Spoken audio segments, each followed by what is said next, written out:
I'm a songster, playing my songs for you. I'm a songster, any old style will do.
Folks, welcome to the Songster series. I'm your host, Brooks Long, and this is our guest for this evening, Jamal Moore.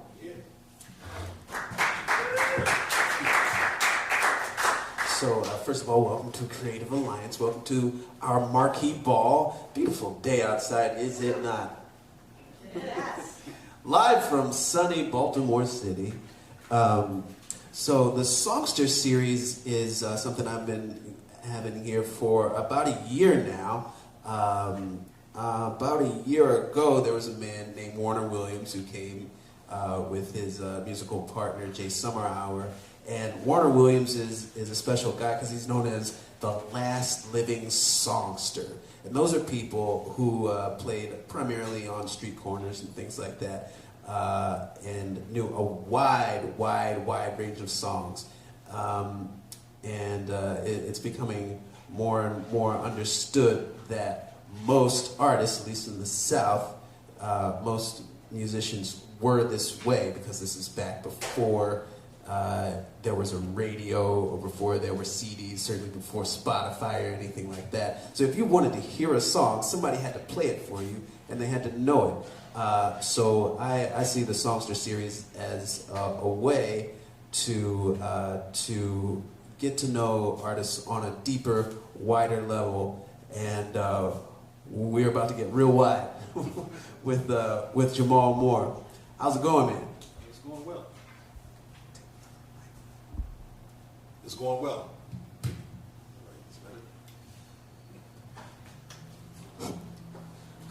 Good. So, first off, I want to know about what you were just playing there.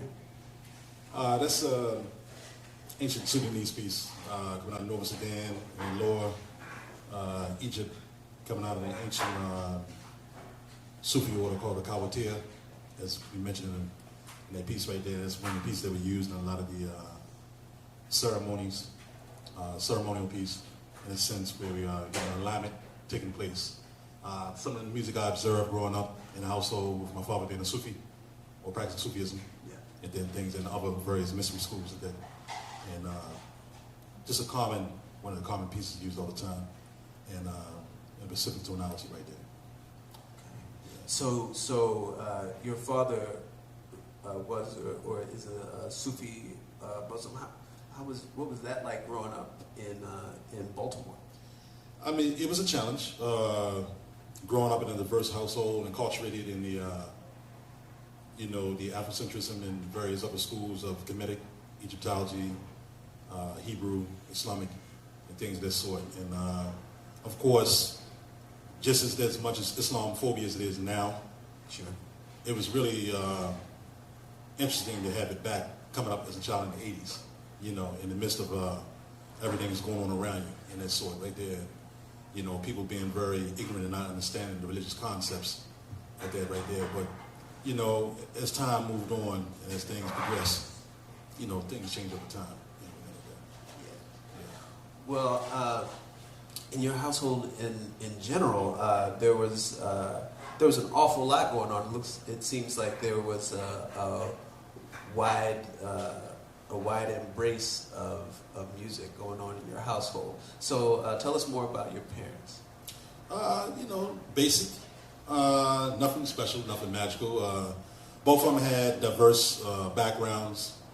Musically, father pretty much entered into the musical realm through standing church choir and things of that sort, moving into singing for his own personal and things of that sort, and eventually moving into the Black Arts movement, becoming one of the pioneer drummers of the Park Vibe Drum Circle, which is not really known throughout the city. Pretty much it's kind of almost like underground, submerged, but that is for those who are not familiar with the Park Vibe Drum Circle. This is a group of drummers who come out every Sunday in the warm weather, all the way up until at least gets, unbearably cold, and have been drumming in Druid Hill Park for 40 plus years. Ah, yes. And they originally started on the front of the reservoir on Druid Park Drive, but due to the constraints, which it seemed to be returning back to that situation again with gentrification, there were a lot of chaos where it was considered noise cavity to hear African drumming, and those people who were living in those particular areas before it became predominantly an African American community. And then the drummers eventually moved into the park and took the circle inside there, which became a family oracle tradition, celebration, celebratory festivity thing every Sunday for the past 40 plus years. Wow. That's a long time to maintain a drum circle. That's not your standard drum circle. That's serious. And there's a lot of notable musicians who have come through that circle from out of Baltimore. I mean, every major musician knows about that circle. If they don't, as soon as they come to town, they learn of it shortly. We have various professional, musicians who have traveled through the circle. Gary Bartz, Warren Wolf was a basic contemporary peer of mine. We almost like close family. Right. Warren Wolf Sr., his father, of course. Right. And the list can go on. Menes Yehuda, whose father was Benjamin, legendary drummer. And of course, we know Menes is the leading drummer in the djembe and junjun tradition and things of that sort. We also work together and collab on many different things. All of us come out, it's like different generations of us who come through that particular musical community right there. So you're coming up very much steep in Baltimore music tradition. So when we talk about the Baltimore music tradition, there's really, it depends on which direction you're going with it right there. You have, of course, depending on the era and the time we're talking about, with the various things coming through, going all the way back to the historical Baltimore, Pennsylvania Avenue, which is your Harlem of Baltimore with all the various jazz clubs and venues there, on up to, you know, the 40s and 50s, swing era, on up to, of course, the black arts development in the 60s, with that making a turn in course of various art forms right there with dance, drumming, jazz, creative music, things of that sort. And also, you know, tying into the funk, which a lot of people don't realize that a good portion of the P-Funk horn section came out of Baltimore as well. Yeah. You know, so a lot of horn players come through the 70s going into the P-Funk era. The guys that have been playing in the band for about 30 years now. Yeah. Yeah. Yeah. So, you know, it's a legacy and a lineage, depending on which umbrella and direction you go to through there, coming through there. And for me, entering into the music was through the household of parents, like I said. My mother, in her early years, primary, studied violin and piano, but dismissed that because she moved in a different direction that she wanted to go to. So she didn't take the music into a level of professionalism or something of a career path, anything of that sort. And nor did my father, because he went in a different direction as well. But he dealt with the music from a spiritual perspective, always maintaining that. And like I said, come to the community. And then for me, you know, seeing that around and hearing the diverse music being played in the household, of course, you know, we're talking about jazz records anywhere from, you know, Sun Ra, Pharoah Sanders to Marvin Gaye, you know, and Lena Horne and things of that sort, and various disco, Donna Summer, whatever, you know, and all kinds of music, and Eastern music, Asiatic music, anything like that. You know? So not every kid is growing up listening to Sun Ra. Actually, I think Sun Ra would probably be a lot of fun for kids to listen to. Yeah. But it's not happening. Could you speak more about him for just 3 seconds? Well, Sun Ra, formerly known as Herman Blount, was one of the most forward-thinking contributors to the creative music art form. And when we say creative music, which is really kind of a redundant term, we're talking about getting more into a freer form experimental music, missing on the free jazz, or the list can go on with those titles right there. Also was one of the head pioneers of black independent DIY methodologies, creating his own independent black label at the time, El Satin Records, which was really not common at the time for most guys trying to jump on with Blue Note and Verve and Impulse at the time. This is in like the mid-50s. Yeah, the mid-50s, yeah. And then, of course, studying, belonging to a sacred order called Tule, or Tume Society, which delved into Egyptology. So he dealt with a lot of Egyptology, Kemetic studies, and various esoteric doctrines, numerology, and things of the sort, and kind of made his own combined assessment of that, and with the regular monastic religion or religious systems of Christianity, you know, taking those interpreting and come up with his own formation to apply it to the music and concepts, and then taking the music to the next level where people actually thought he was extreme and crazy, you know, and the list can go on, and things like that.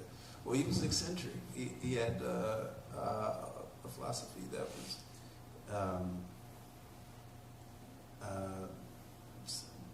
definitely not connected to what a lot of people were talking about then or now. Right. It was all very, very spiritual. So you said something a little earlier about your parents saying that they didn't go in the musical direction in any commercial way, that they chose other fields, which I think may have been passed down to you as well. I have a list that of questions that I give to all the Songster series people, and I asked, what made you wish to become an artist? And your answer was, never wished to become an artist for or in the commercial sense. Music is of intuitive nature and natural part of my existence. So that, well, you... Right, I mean, growing up, it was just something you did. Right. You know, enculturated, that's, music was played in the household. I enjoyed doing it. Eventually, wanted to get into playing drums. So there was a close family friend, Brother Masaga, who was also Warren Whoop Sr. Was that your first instrument? Yeah, getting into the drum set, trap set, and hand drum, kunga, and marimba studies. And then eventually, I wanted to switch to wind instruments, and, you know, constantly here to train, everything, and Pharoah being in the household. So I wanted to get into saxophone, and then at the time, this had to be around about probably 4th grade elementary school. Mrs. Reddick, one of the most profound legendary musical instructor here who's no longer amongst us anymore, was with the beginning part of the foundation dealing with the woodwinds. And I was thankful for, because at that time I could not see due to my own ignorance at the time. She put me on clarinet, and I didn't like the clarinet. I mean, it was cool. It was like, what is this? This is not a saxophone, you know. It's just like, well, I don't have no more saxophones, and your fingers are too small. And so she put me on clarinet. I'm playing around with it, and at the same time, I already got a recorder, kalimba, some stuff laying around the house, and you know, I'm playing the clarinet, and it was cool when I grew into it. And it was me and another friend of mine. She actually went into a direction of being a lawyer to this present day, but we were like the two that she had pushed, and we excelled in it. So we played in 4th grade, 5th grade. Then she eventually said, well, I'm going to have you take it to another level. I'm going to audition you. And we were nervous. We didn't know what we were getting into. So we auditioned down at Peabody Preparatory. And she took us down to Peabody Preparatory, and we got in flying colors. And there I began formal classical training on clarinet. How old were you? Let's say 4th, 5th grade. So we're talking what, 8, 9? I can't. You know, my math is going on. My birthday is 32, so my math is on. That's all right. That's quite remarkable. Wow, that makes me think about what's not going on in the school system today. Yeah. You know, who knows what these kids are capable of. All I can say, it's funny you mentioned that for dealing with. I just literally talked to my students in my music theory class there at the university when I was teaching earlier. And one of the girls was talking about she had a problem with the theory, and I'm saying, did you not have any music in school? No, we didn't have anything. I said, did you play bells? No, we didn't play no bells. And I totally forgot that they don't have music in the schools, and she's still young, under 25, so that means she came during the time when they finally had removed music from the Baltimore City Public Schools. I was fortunate enough to come through the system in the 80s and 90s where you had general music where students learned choir and bells, xylophone, and then you had those who were in a band where they actually got into learning percussion or brass or woodwinds and things of that sort. In elementary school? Yes, starting elementary. And then from elementary, moving into, and everything has its own kind of cohesive connection. Because when I moved to middle school, I remember sitting there in 6th grade, band director came around, Mrs. Betty T. McLeod, who just retired. And Betty T. McLeod is a legendary historical teacher here in Baltimore City, very virtuoso, powerful, beautiful instructor. And she came around and, you know, did her demonstration, and we were already prepared coming out of elementary school already. So told us to come up to the band room. We sat in. I'll never forget the first day I sat down and played clarinet. And everybody was screwing up on this one part. And she put the music down to me. I read it flawless from top to bottom, no problem. Sight read the whole chart. Because I was already on a higher caliber from preparatory studies with classical. And the whole band just turned and looked like me. Who is this dude right here? You know. And then after playing clarinet in the band for halfway through the year, I told the director, said, listen, I'm the only boy in the whole clarinet section. And I ain't trying to be labeled in another specification right there, specification. So can I play where the fellas at? You got any more bass clarinets? She's like, no more bass clarinets. Can I play saxophone? No, you're not playing saxophone. She said, but I got an alto clarinet for you. So I switched to alto clarinet, and that was a whole nother round, getting into the reeds, and then always being, you know, interested and enthused in trying all the various woodwinds. So I switched to alto clarinet. And then from that point on through the 7th grade, we had a program called a band camp. There was another historical woodwind master reedsman who was no longer with us, named Scott Taylor, who also was an instructor, and he prepared and taught me on alto sax, and then I picked up flute and self-taught myself flute, and then started studying flute with that. And then moving into the 8th grade years when I transferred into playing alto sax officially. And from that point on, I've been playing ever since, alto. All right. That's quite a artistic development. You have, you know, you haven't even gotten to high school yet. But right, that's the fun part. You know, people don't realize, you know, when you're in a musical environment like that and you have the opportunity to play these instruments. Yeah. The only thing that really frustrated me at that point of middle school is that due to Baltimore City politics in the school system, you were not allowed to take 2 electives at one time. So I never forget we had home ec in 6th grade, which is like, yeah, whatever, I'm gonna do home ec. Man, I already know how to do this stuff, you know. And then typing, I wanted to get into typing. And then gym, couldn't even take the gym the way I wanted to. I took gym in high school, couldn't take gym in middle school. You couldn't take gym. You couldn't take 2 electives at one time. If you was in a band, you had to do that, or you had to do one or the other. Could I not take gym? You know? So, you know, and I'm sitting there, but I still snuck in gym class sometimes. You know, we go into class, go in there and hang out sometime, whatever like that. But that was one of the policies to me that was kind of very ignorant at the time. You know, we can't do two in one. I hear that. Yeah. Well, we'll get back in. We'll get back on that train. But let's hear a little more. Sure.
Some thoughts about that piece, but tell me where that was coming from.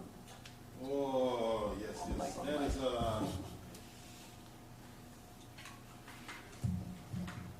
let's see, portion of a large-scale, long-form composition that I've been developing now for the past maybe 5 or so years.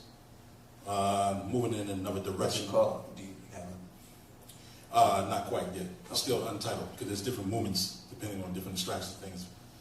But this particular work began probably, I would say around the mid-2000s maybe, getting deeper into more the mechanics and more the other elements of dealing with a Western instrument like the saxophone or clarinet or flute. And, you know, there's various terminologies, multiphonics, overtones, harmonics, things of that sort. But other forms of expression using instrument besides the standard bebop cliches or classical concerto etude cliches and things of that sort like that. So moving in that direction and challenging the instrument to play in unconventional ways normally would be played and things of that sort. All right, well, first, what did, let me say, it seems like a lot of your, a lot of the piece was very focused on pure vibration. That your instrument was, you know, just droning on various notes, and at various points you were focused on, you know, how loud or soft that drone was, and purely just how the breath was coming out of your instrument. So that's approaching things on a sort of the mechanical level that you're talking about. Yeah. It can go in other directions as well. You're dealing with specifically proper prana, known in the Ayurvedic or Hindu system, what we call it smai, in the Egyptology system, when we deal with what we call the breath. You have the upper breath and the lower breath and the different varying degrees of breath. So dealing with breathing exercise as well. So we're dealing with a trifactor. You have the breath that's going in through the instrument. You have the vibration that's happening when you hit certain notes that are triggering certain frequencies, which create those various harmonics or multiphonics and things of this sort. I'm thinking of also when you play certain multiphonics, how many notes I'm trying to attack at one time, hitting 3 pitches at one time. Right. There you go. Just wanted to make sure everybody. Yeah. Well, we're not going to go too deep on it. Cool. So eventually you got to the saxophone. Yes. Seems like it. So that started with Miss Betty McLeod. Yeah. It's Betty McLeod, yeah. Okay, so you were still in middle school. Yes. And you started with the alto clarinet, then you went from the alto clarinet to the alto saxophone, and B-flat clarinet to alto clarinet, then to simultaneously flute and alto saxophone, and then maintain alto saxophone through high school. you're still doing your homework. Yeah. the journey never stops, man, until you leave this realm. I was trying to beat Mario, man. Well, you know, the famous question always is, well, Jamal, what's your favorite instrument? What's your favorite horn? I said they all have personalities. You know? Yeah. You know, and they all temperamental. Yeah. And, you know, the flute sometimes can be like the wife that's very temperamental. Some days she's happy, some days she's sad. Some days she's very angry. I hear that. And so you were sort of opened up to embracing all these different instruments through, well, I guess it probably starts at home, but Betty McLeod also said, no, you're going to be playing the clarinet. Well, you got to remember, the beauty of being in a band back in the school, you had middle school bands with at least about almost 50 to 80 people in one band, which is a lot for a lot of children to control in a room at one time. Yes. But the love and the joy and the discipline of playing music, bringing everyone together, was one of the most harmonious things that maintained. Now, there's a story, you know, she always laughed at it every time when we did a retirement party, when I'll never forget one day, it was a concert we had, one of those winter concerts, spring concerts.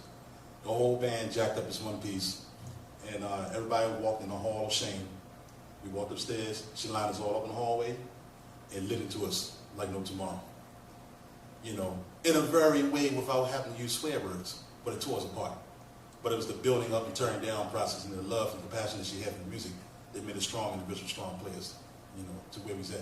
They prepared us so, you know, and then you also got to understand too that in that Pacific School of Thought, you had various instructors who are all in the same arena of like the same love and passion of teaching music. Mr. Calvin O'Neill, who's no longer here, Mr. Wendell Harrison, who's no longer here. All those different instructors had their own methods, they all knew each other, so they all put out mass volume of great musicians who matriculated, eventually went to high school, where we went to School for the Arts, went to Douglas High School, we went to City High School. And where you went was Douglas. Yeah, I went to That's where I want to head to next. Now, Douglas, well, School for the Arts and City College, they're, Right. you know, have substantial histories themselves. But where music is concerned, Douglas is very substantial. Can you talk a little bit about your time there and maybe a little bit of the history for people who don't know about Frederick Douglass High School? Yes, to put the positive light on it, not from the negative light that's been spread amongst us from the Frederick Gray situation. That's right. When we understand Frederick Douglass High School, that is between that and Dunbar High School, I believe it's the second and third oldest high school in the whole United States, African American high school. It's a legendary historical African-American high school here in Baltimore City. And we have various notorious people come through there, Thurgood Marshall, the Penny Hughes family, the Murphy's family, various entrepreneurs. A lot of people came to their school, various entertainers come out of their school. Two of the members who were colleagues of mine, one in the band, one in the choir from the R&B group Drew Hill, were there at the same time I was there. Ishmael Monet, who was a producer for B2K and R&B groups in LA. B2K. He was there in the band. When I was coming in, he was coming out. You know, so various artists in the city right now, contemporaries, came through Douglas High School. You know, as well, and Cab Calloway. Yes, of course, can't forget Cab Calloway. Yes. Yeah. And there might be some other people we're forgetting, but that, if I'm not mistaken, was the first high school that blacks could attend in the city. There in Dunbar. You had three primary black schools: Dunbar, Carver, and Douglas. All at the same time. Yeah. Okay. You're born at the same time. Yeah. Okay. Well, that's a lot of history and a whole lot, as you're pointing out, a whole lot of talent came out of there. What was your experience there? It was a very beautiful experience. You know, initially I did apply to School of the Arts, but I didn't get in. So I went to Douglas as the... You did not get in? Did not get in School of the Arts, no. Okay. It is what it is. But you know, that was the first year, but usually people go back again and apply in the 10th grade year. By the time I got around the 10th grade year, I'm already settled in where I'm at. And I'm actually glad I went to Douglas and not School of the Arts. Because they were pretty lame and didn't have no sports there. I mean, it's music all day. I mean, it's a great place to learn your art and draw and paint and do music all day, but that's like, you gotta have some downtime outside of that. Yeah. You know, and no disrespect to my friends or colleagues who here went to School for the Arts or whatever. But, you know, yeah, it's interesting, and that was an eye-opening, because as soon as I got there, okay, so coming, again, here we go with the same old drafting process. So we had another wonderful, talented, phenomenal artist, may she rest in peace, Miss Jewel Churn, who was a legendary vocalist and writer in the choral traditions and things of that sort, and was part of the choir. So she came up there to the middle school. Hey, we coming around to see if y'all would be interested in going to, you know, Douglas High School. We have this, we have that, we have this, we have these various bands. They told us about concert band, they told us about jazz band, a few ensembles. Didn't tell me anything about marching band. That's when the shock came right there. So, oh yeah, well, you know, I'm gonna play jazz. Oh yeah, you can play jazz. Yeah, we got soprano saxophone, everything. Get there, no soprano saxophone. No. That was just a way to sell me to get into the school. That was cool though. So, you know, we got in there, Mr. Burton, another great phenomenal instructor. Very fluent classical player as well as jazz player. Laid the foundation down and got me. He's the one that reinstituted the jazz standards, or the book, because we now put it into a combo setting, you know, jazz combo setting. So when I got there, the combo setting is like a smaller unit, like a quartet or a quintet, depending on how many there combined between freshmen and senior. Most of the time, as a freshman, you couldn't really get into the combo. You had to start in your 10th grade year and into jazz. And we went around and played around the city, Lecture Market, various places like that. And that was my first gigging experiences right there, you know. Marching band was something that we got hit with as soon as we started the band of the day. All right, everybody, let's go. And we like, what is this right here? We're in marching band. So I get into that, and I'm learning how to march, and you know, then the art of memory. We had to memorize repertoire. And then the fun part even gets to that. Now we have to dance, because we have dance routines. So we get then we get into now understanding the battle and conflict between our rivals with City High School. So then we had the battle of the bands going on now. I don't have anything. So we got a drum line right now. Hey, man, this is by the time you got this, it's desensitized now. But that was a rival we had for years, you know. So we had the City Douglas thing going on.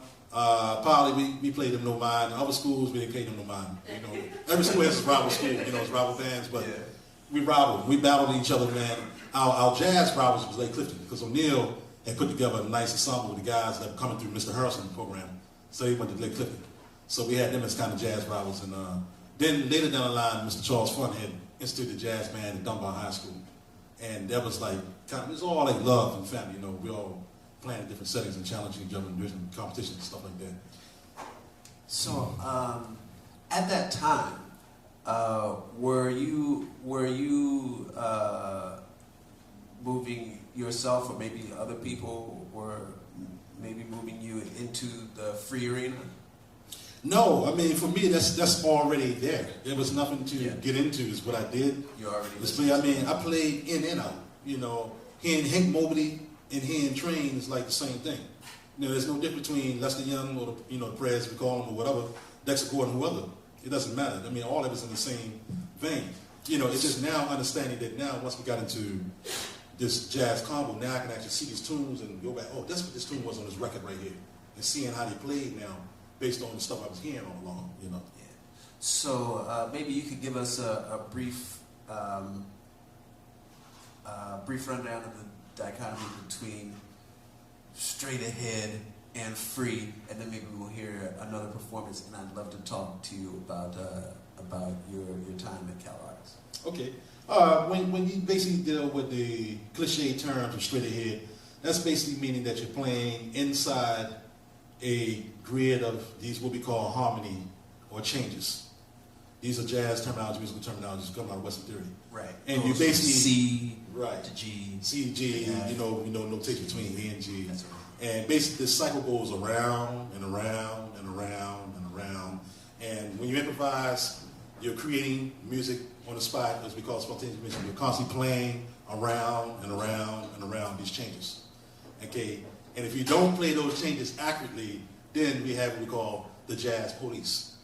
Or jazz Nazis. They look at you and they want to embarrass and humiliate you, or blow you off the stage, or challenge you on stage. They say, you didn't do your homework, you don't know what you're doing, you don't know what you're playing, get out of here. Okay, when we deal with the cliche term free, that means you're not restricting yourself to that harmonic progression. However, free is still not free, because now you have to even think further. Because now I'm not trapped within this grid or this box and square right here. I have another system to play off of, but I'm still have now got to think even harder. You have a responsibility right to the notes that you play. Right. And so for just a little short, thing when we get into that whole Ornette Coleman, Dolphy thing, and those guys being the shape of jazz to come and free jazz, they really was not playing free. They still were playing bird and bebop. They were just going into another extension of it and putting their own language and context into it. But at that time, people was not hearing what they were doing. Now it sounds normal to us, but back then it sounded kind of cacophony to what was going on in the mainstream bebops and things of that sort, So we got to understand when we deal with these terminologies, who created these terminologies, and just like jazz, misnominated for this music study. We'll get into that later, And who was creating this in propaganda and using this to market and sell in a commercial aspect, and then matriculating into an academic setting. And when you get into the academic setting, now we had that effect in the mental of one going to school to learn how to play cliche jazz music. I can dig it. All right, so let's hear another piece from it.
were never foreign to percussion. No, not at all. But tell us about these instruments and how you got to them.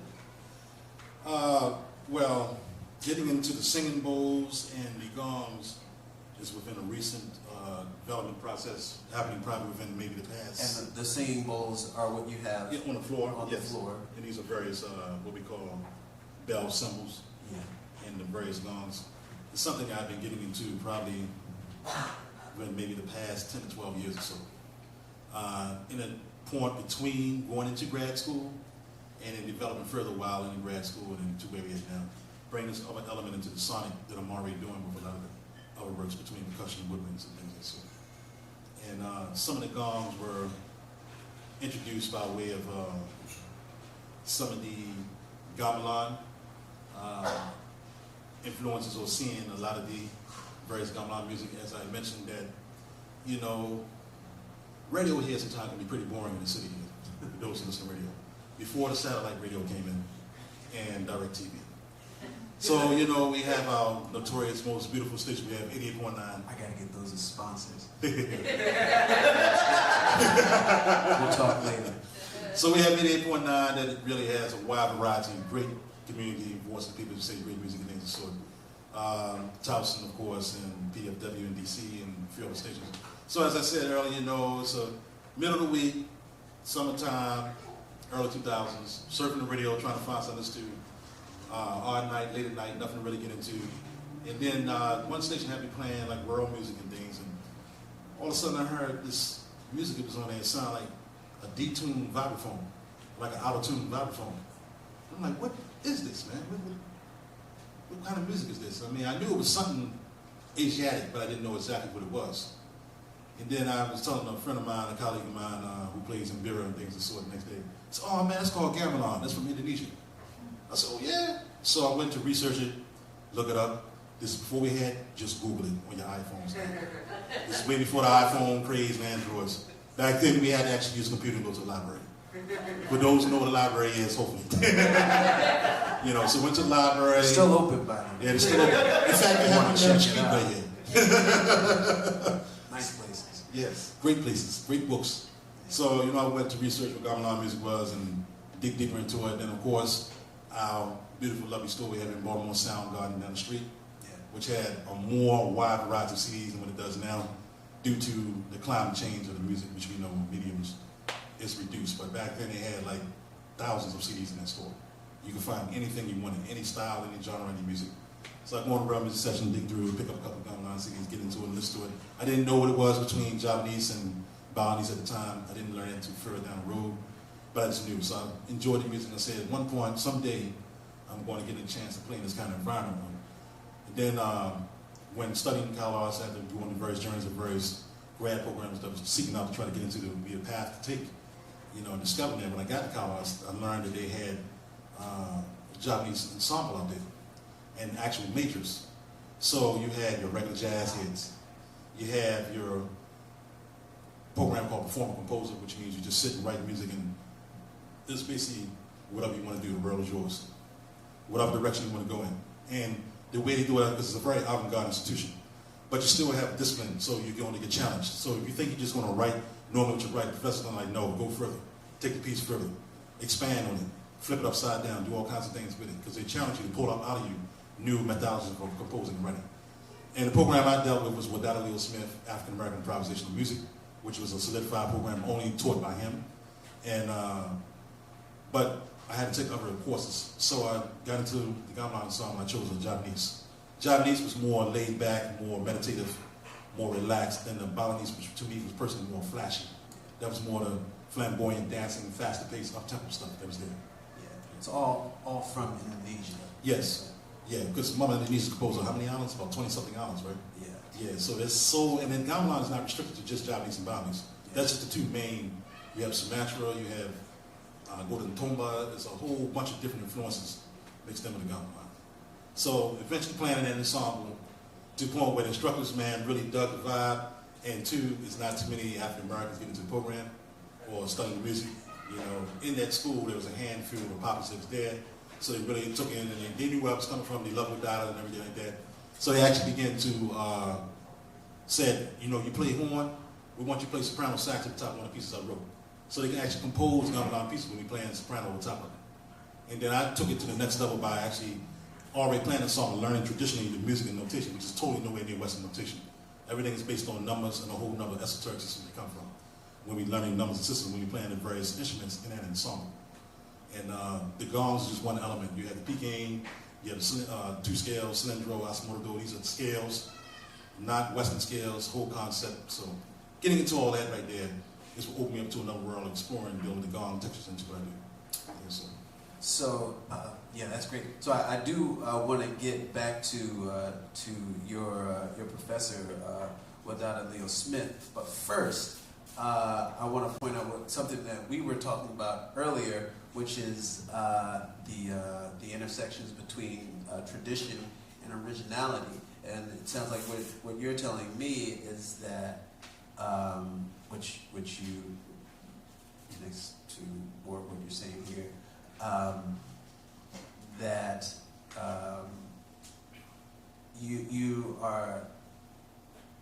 are playing around with the influences that you have, but before you played around with it, you took some serious time to study what it was, what these gongs were, what gamelan is, what Javanese and Balinese gamelan is, before you begin to play around with it yourself. Is that? Yes, and also these are not just limited to specifically the gamelan influence as well. Yeah. Because I'm already doing various other studies and moving into a direction of sound healing as well. And sound healing is already being practiced. Also because as a part of being what we call a mutasawwuf, or one who is a Sufi, there is recitation of certain mantras and certain prayers being recited in certain tones and vibrations and things that can help, we say traditionally, they can help you actually levitate or ascend, similar to the Hinduism system or various other Eastern systems like that as well. You know, and cleanse the body and transform your organs and cleanse, detox, or take various impurities out of organ streams and things of that sort. So being already with that already and getting to this is like actually was an extension to add into that. But when we get into traditionalism, as we talked about previously already, that is a necessary element to really delve into. It becomes very controversial because when you deal with certain institutions such as out there, they constantly stress the freedom, be free, be who you are, do what you want to do. But how can you be free and do what you want to do if you don't have a foundation? So it's very important that you have to have a foundation, whatever it is that you do, specifically when we talk about music, Now, there's always, of course, the counterculture of dealing with the Western versus Eastern systems, which we can get into later. But if you're going to play any kind of musical instrument, there is a fun and practical aspect of it, but at some point you want to learn actually how to play the instrument correctly. Then you can do whatever you want to do with the instrument. And specifically, certain instruments hold different value systems culturally. There's some instruments you're not even supposed to touch unless you've been deemed to touch that. Like we talked about the batas, even with djembe, with the kashengashengs on them, or certain flutes, or certain gongs. It depends. Kalemas and biras, certain things are used on a more spiritual realm. You have to be trained in disciplines to even use these instruments to perform these various ceremonies. And a lot of people sometimes, oh, that's a cool sound, man. Let's get into that and take it as a cool sound or something like that. Or I dig it, and they play these instruments but not really respect the cultural background that comes along with the various instruments, or even try to learn what they're used for and how to play them. It's just something cool to do. It's a cool kid thing, and end up putting them into stuff. I mean, by all means, we're always going to cross-pollinate whatever it is that we do, and you're supposed to build upon and add your own voice into what it is. And when we look at, specifically when we deal with the process of the Black Arts movement, and we talk about how, a lot of guys like, Yusuf Latif, who actually was a scholar, took time studying Nigeria, went to India and traveled to China, Tibet, and places like that. Sun Ra also, same way, traveled to various countries. These guys actually studied and learned these instruments and incorporated into the jazz idiom. And then you had other guys who come along, of course, trained is getting into various Eastern influences and things that add into what he is, and Pharaoh and these guys like that. And it's more of a spiritual thing of making it your own, and interpreting it your own, and bringing these instruments in. And then you get the guys later down the line, the next wave, such as the ASM guys like Ross Fletcher and various people who are actually saying we're going to now study these instruments from a theoretical standpoint, understand how they function, go deeper in, and break out of the various monotony that these instruments are played in, and you get other, instrumentation like you talk about, unconventional ways of dealing with European aesthetics of learning straight Western harmony. We don't have to play or write music this way. We're going to change them upside down. And that was one of the things of the, Associated Advancement of Creative Musicians, AACM, reaching you, getting that opportunity to be able to, and Bags and the Tribe in Detroit and Pan African People's Orchestra in LA, and every Nation House, every major city has its own movement, when we're dealing with these instruments and bringing it into the jazz element, for lack of better terms, things of this sort. Now, so the AACM, as you're saying, is just one of many organizations that came out of the Black Arts movement. Right. But I'd like to talk a little bit about that, the Association for the Advancement of Creative Musicians. That was in Chicago. Yes. And a large number of prominent musicians came out of there, including your professor. Yes. Leo Smith. Mm-hmm. Could you talk about him and his association with AACM? A lot of that detail can go into a book called A Power Stronger Than Itself, AACM, and get into the more historical facts. It was various, it started out with Mahal, Richard Abrams, and a few other guys. I don't have all that verbatimly retained, but when we deal with the synopsis of it, we bring everything together. We're talking about a group of guys coming together to now study music and take it to a whole other direction of creativity. And you got to remember too, Sun Ra already had his presence in Chicago. Yeah. And put his presence there, which fed into Phil Karan being one of his students, which fed into Earth, Wind, and Fire. Right there. Right. So that presence was already there, and there's already, and then a lot of times, like I teach my students as well, that we always taught that New York is the big hype of all the music. Harlem was the epicenter. Actually, Chicago was the epicenter of a lot of black music, because you got to understand the movements and the mass movements of North, with those going to St. Louis, Chicago, and Detroit. And then we had New York. New York did what it did, but New York is not the only epicenter, only place of a lot of the cultural development music. A lot of music, great music developed in Chicago. Yeah. So I'd like to go into what. Well, first of all, are you a member? No, that's strictly Chicago right there. And they strictly, they still have their organization expanded to New York.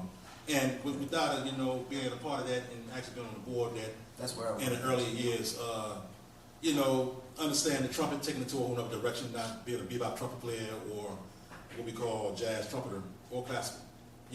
We're talking about creating a new art form of music in the black presence that we're going to push further and expand and go other directions of deconstructing notation, deconstructing rules and regulations that you have to play this way, you have to write this way, and things of that sort, and how to express yourself through your instrument with understanding silence. Silence is just as great as sound. The space in between, the crevice in between the notes right there, dealing with silence. So what does that look like in class, like in your lessons with Dr. Smith?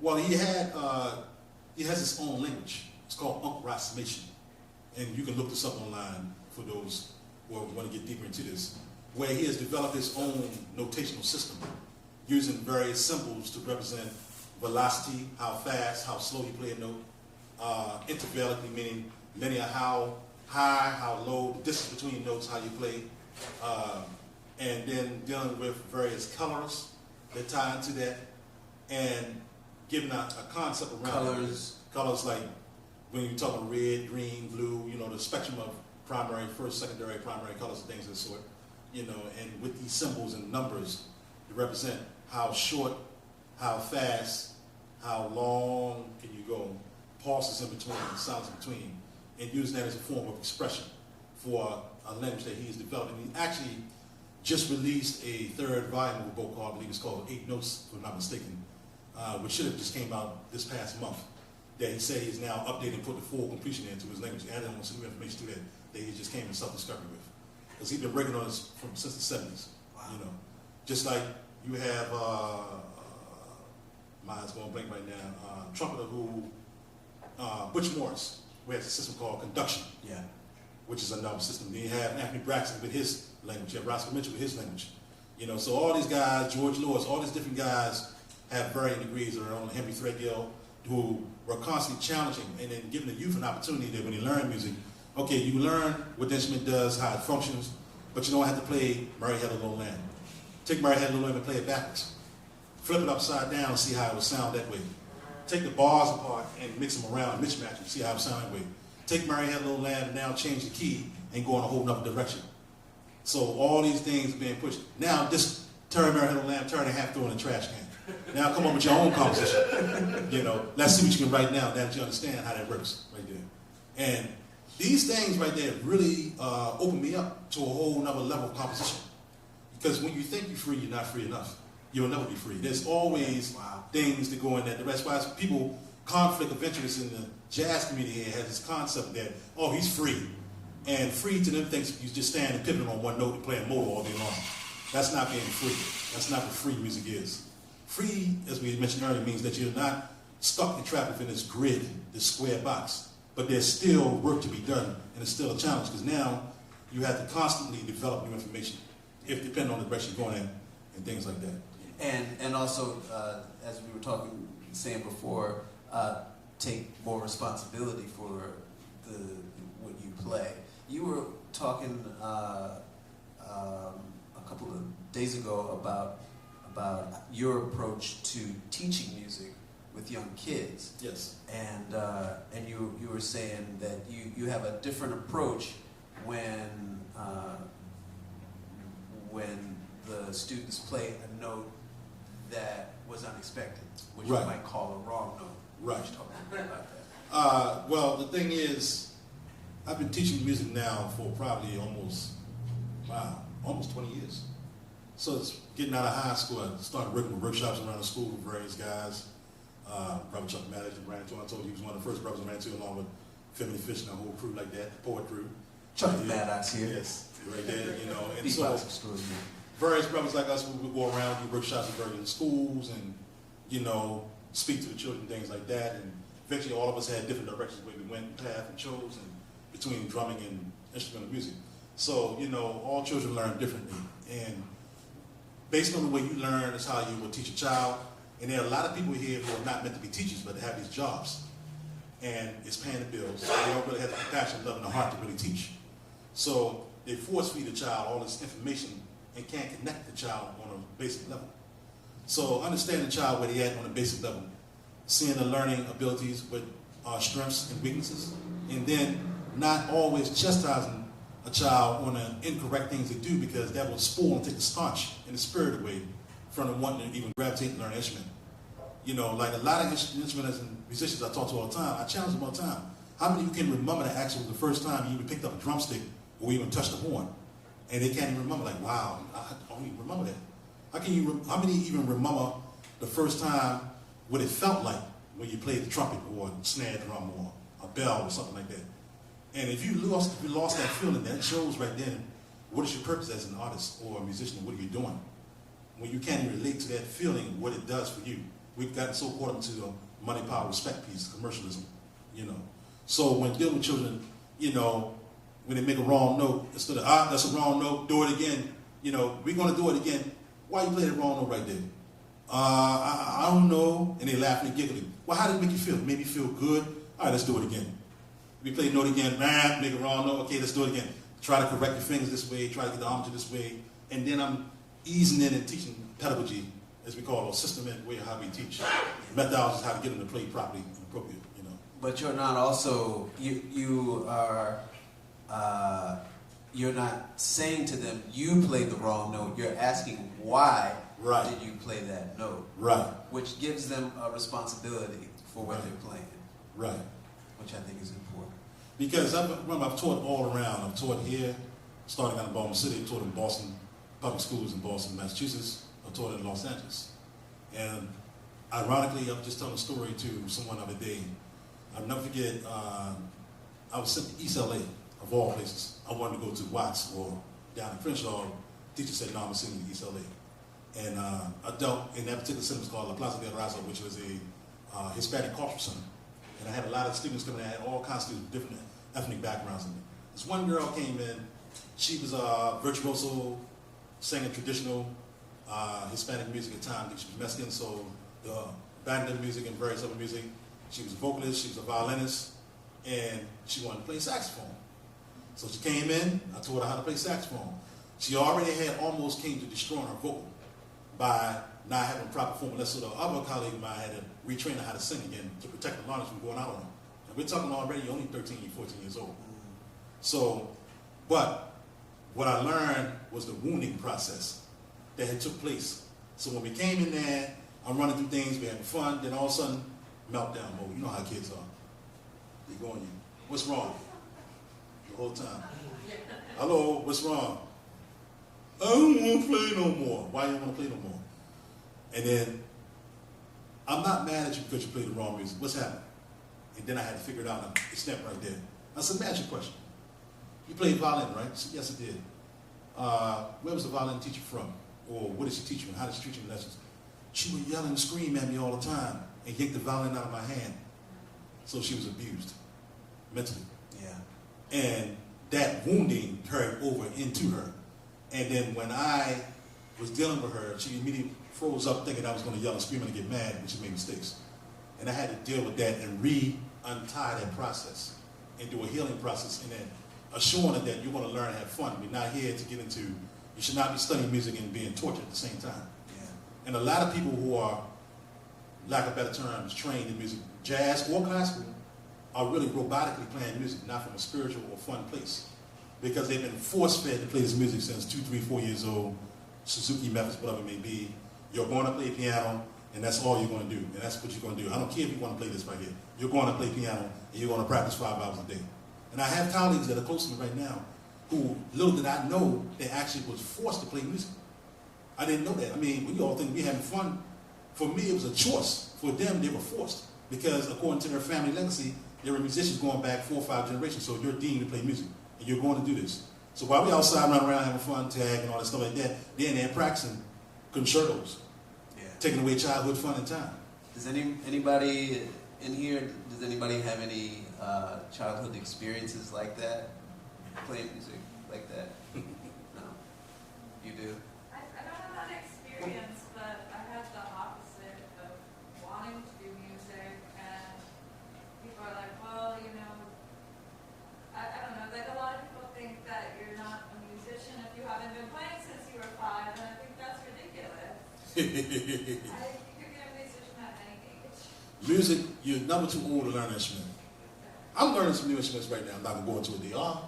You'll see me perform with them soon. But you're never too old to learn. And some, to me, you know, when you get past the theoretical aspects of it, some of the greatest artists are the ones who start late. I had a bass player on my first album that didn't start playing upright bass until he was almost 20 years old. He didn't play formally in middle school and high school. He didn't get an opportunity. And he burnt. We went right through undergrad. I was in Brick House Music. Was a killing bass player, self-taught. And then learned formally, and then now he's on the road playing all around the world. So it's sad that, you know, the inverse of that is when you have parents, of course. You're not going to be a musician. They're broke. They're poor. They live poor. They eat oodles and noodles every day. They don't make any money. You need to be a doctor. You need to be a lawyer. You need to be a scientist. Don't be an artist. Artists just lay around and dream about the rainbow and sky all day. Well, the rainbows and skies at night, to be honest. Yeah, but I definitely understand. I think I can identify with that kid. When I was a kid learning piano, I thought that I liked music, and then I started getting lessons of the formal style, and it just didn't feel. I thought, well, if this is what music is, maybe it's not for me. But later on, I picked up the guitar and didn't take lessons for about a year, and I just made noises on it for a while and just had fun, right. and really just connected with the vibrations that were coming out of it, and I think that's the better way to go. So can we hear another performance, and then I want to open it up to questions. Sure.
Uh-oh, there we go.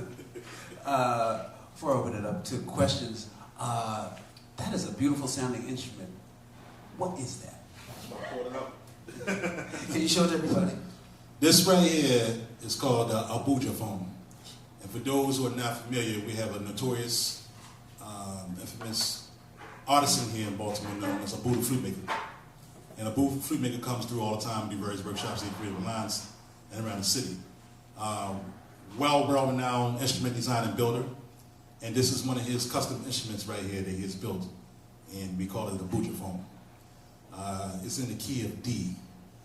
And actually, I was in an apprenticeship of making this with him. I actually solidified and found the wood and the bell piece and worked on making this with him at the same time.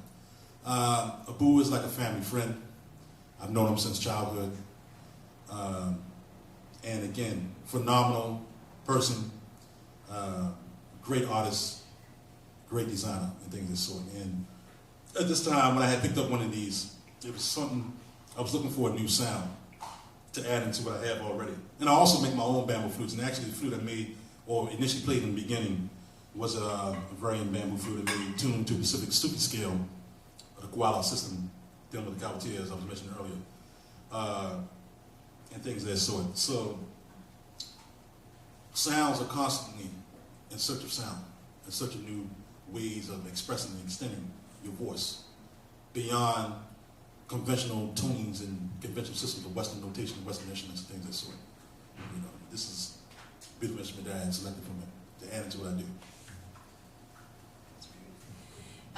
And I wanted to ask you what type of saxophone that you have, and have you found playing different kind of brands or anything like that has made a difference, or is it just really the musician that plays it? Well, when it boiled down to the get-go, it's really the individual. However, an instrument is just like a tool or a car. We have our low-end cars and we have our high-end cars. And we all know that we want a well-dependable car that's going to last us for a long time rather than upgrade to another car. So the same thing applies to musical instruments. I've went through student model horns over the years and settled into this particular brand. This is a German brand called Cowworth.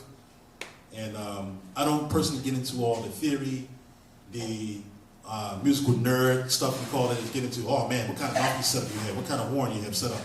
I've searched, went through mouthpiece, found what I liked, what gives me the sound I want, found a horn, and that's it. There's no need for me really to upgrade to another horn unless this horn dies and completely break apart on me, you know. But you have people who get caught into theories of wanting to constantly buy 20,000 horns and put themselves in like $100,000 in debt and never really find their voice or really take it to the level of professionalism or whatever it may be to what they do. Now, to each his own. There are people who buy instruments, they do it as a hobby, and then those of us who do it as an actual art. So for me, and this is my first tenor, because initially before playing tenor saxophone, I was an alto saxophonist. And I have a Cowworth alto, so I picked up tenor roughly about, this probably maybe 14, 15 years ago. And people always thought I was a tenor player because of all the tenor influences I would have on alto. But I picked up tenor and haven't went forward. This is where I'm at right now, for the meantime. All right, next question. I was just curious that you were mentioning this code that someone came up with like the velocity and the colors, and Yes. I was curious if you could repeat their name and that Okay, velocity they have again. his name is Wadada Leo Smith, Teacher. and the name of the system is called Ankh Ras, R-A-S, Mation, M-A-T-I-O-N. M-A-T. T-I-O-N. And you can look it up online. It's on his website, it's online, available for Okay, everyone to see. cool. Yep. Awesome. I was just curious more. Cool. Okay. You, sir, and then you, Leo. This one's probably going to have a longer answer than we have time for, but you mentioned that growing up music was always just sort of part of life, but then that made me wonder, do you make yourself do like formal rehearsal time, or do you just kind of fall into it, or what is your sort of practice like when you're just, making your art? Yes, there is rehearsal time. I do indeed rehearse. Everything is not a jump fall or free fall type situation, because depending on how certain things are composed and especially when I'm introducing new information to people who are not used to that specific. They're tied to conventional settings of jazz, reading and jazz, things of that sort, or whatever it may be, and we want them to kind of break out of that mold. So I have to sit down and walk them through a process, try to get to extract and come as close as possible to what I'm trying to reiterate in the music. As far as practice, yes, I have to practice. Practice never stops. That's one of the great, painful, dreaded things of being an artist. You know, we always practice. And for me, I know we always joke about it. Man, you play all those horns, man. How much do you love them and how much time? I said, each one has its own personality. Yeah. Everyone has to get love. So, you know, for every horn you pick up on, that's more time added into the plate of practicing. You know, and the thing is, as a multi-instrumentalist, which becomes conflictual, specifically in woodwinds, you have to practice each one individually and treat them as individual. You don't look at it, some guys look at it, oh, it's just something I just double on. I'm gonna just bring out a cool little saxophone to do a solo on and throw it back in the dust for another 3 months. And then you wonder why your sound is not as strong as it could be. Or you're getting called and playing in a position that's challenging you that you normally wouldn't play in a context, and you don't have the proper sound that's required for that context. Like, prime example, if you're a clarinetist and you do classical and you put it away, you do jazz, and you work a lot of jazz, then all of a sudden you get called for a klezmer band gig. It's something you never played in before. Or you might play klezmer music, but you lost the technique or don't understand because you're so trapped into what it is now, because you're not constantly keeping and retaining your basic studies and rehearsing and practicing on what it is that you do. You know. All right. State your name, Thank you very much. Thank you. I'd like to start off first by saying that I love your music, brother. Powerful stuff, man. Very moving. Thank you. I'm not here for the drink ticket. I'm here for your music. Thank you very much for that. No, seriously, man. I was walking down the street and I saw your name on the bill. And I was like, oh man, I have to make the wife laugh so I can get out the house. And I gotta come check the brother out, give him some support. Yes. Like it was meant to be. Like I was seriously walking down the street and I saw your name. And at first I just saw Jamal. I was like, oh, I know a Jamal. I kept walking, you know. And then I saw the rest of it on the side. But I could say it would be nice to jam with you, but I'm not going to say that. I'm not going to say that at all. But my question is, what do you think about the unity amongst the artists in the city? That can get into a long conversation. Yeah, I know. So you to keep it brief, there are things that are actually in progress that we're working towards. And, you know, being that we've been colleagues working together for almost 20 plus years, we've seen the evolutionary process and now the down process was happening. And it can go into varying factors when we talk about the whole piece of gentrification. We're talking about shifting of cultural neighborhoods, tearing down neighborhoods, artists moving in from out of town, transplanting in, things of that sort. But all in all, I mean, the unification is still there in certain areas, in certain places. And then there's certain areas where there are this group of people who do this group of people who do this, and this group of people who do that right there. And so I believe that it's going to take a time and process, a healing process for everyone to put down those burying walls and just realize, look, man, we just musicians, we healers. Let's just come together and play some music. Stop all the nonsense in between, you know, and things of the sort. To sum up in a nutshell, you know, for here in Baltimore, we have a long work in progress, you know, and we know that there's areas where, gray areas where certain resources are not available, you know, that are expendable or to the masses of everyone. There is for a certain elite or select few. So that needs to be also reevaluated and relooked upon as well. And once them things can get beyond those hurdles, then I believe it could be a better environment for all musicians in the city to work and come together as a universal core of people right there. All right. So, Great question. Thank you for asking that, Chuck. So I always ask everybody in the Songster series, what do you want your music to do? And this is how you answered. My music is a tool to use as a means to heal, cleanse, and replenish society from varying mental illness in which we all suffer from, and malevolent vibrations and frequencies. Yes. So having said that, can you give us a healing coda for the evening? When you say a healing coda, what are you referring to far as? Well, I meant a performance, but you can. Okay, there you go. There you go. That's what I like. You're going to esoteric on me now. The healing Yoda, the healing coda. So deep, so deep. Yeah, deep. So you would like another performance piece? That's okay. All right. A little nightcap for us.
so much for coming. Hope to see you again in the first Tuesday of next month with Chris Jacobs. For now, so long. Thanks for coming.